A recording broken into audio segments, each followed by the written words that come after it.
question à se poser à mon avis, c'est que les haters, ils sont là. Quoi que vous fassiez, à partir du moment où vous créez quelque chose, à partir du moment où vous avez un projet public et que vous avez un minimum de succès, vous allez avoir forcément quelques haters. C'est un problème que connaissent tous les makers. Alors qui sont les haters? Les haters, c'est simplement des gens qui vont tout faire pour vous ralentir, pour vous rabaisser et pour vous empêcher de réussir. Le but premier des haters, c'est de vous saper le moral pour vous détruire. Vous savez, les haters, c'est exactement comme les enfants qui détruisent les châteaux de sable à la plage.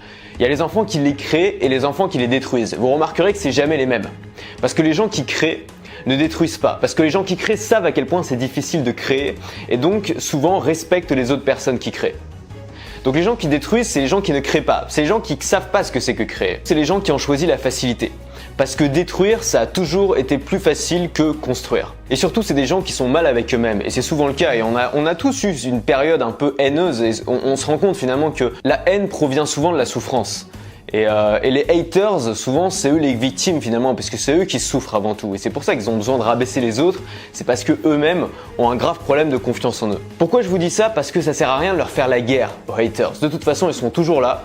De toute façon, vous ne gagnerez jamais. Et surtout, ça sert à rien, puisque finalement, c'est déjà des victimes en fait. C'est des gens qui ne créent pas, qui ne savent pas créer et qui ont des problèmes de confiance en eux. C'est déjà des victimes en fait. C'est des gens qui ne créent pas, qui ne savent pas créer et qui ont des problèmes de confiance en eux. Donc ils savent juste rabaisser les autres et détruire leur travail. Donc si vous voulez, c'est déjà des victimes, vous n'avez pas besoin de leur faire la guerre et surtout vous n'avez pas besoin de vous mettre à leur niveau. Parce que qu'est-ce qui fait le plus plaisir à vos haters? C'est que vous échouez. Vos haters, ils ne veulent pas que vous réussissiez. Donc en fait, si on réfléchit bien, nos haters sont nos amis. Nos haters peuvent nous aider à réussir.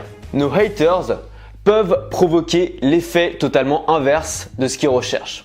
Tout dépend de vous. Soit vous les acceptez, vous les prenez comme une force et vous les renvoyez avec violence par votre succès, par votre réussite. Premièrement, c'est la seule façon de gagner contre les haters parce que rentrer dans un débat, leur répondre, ça sert strictement à rien avec les gens comme ça. Et deuxièmement, c'est un très bon moyen de les utiliser finalement comme une force. Donc j'aimerais vraiment qu'à partir d'aujourd'hui, vous ne considériez plus les haters comme vos ennemis, mais comme des opportunités de faire mieux.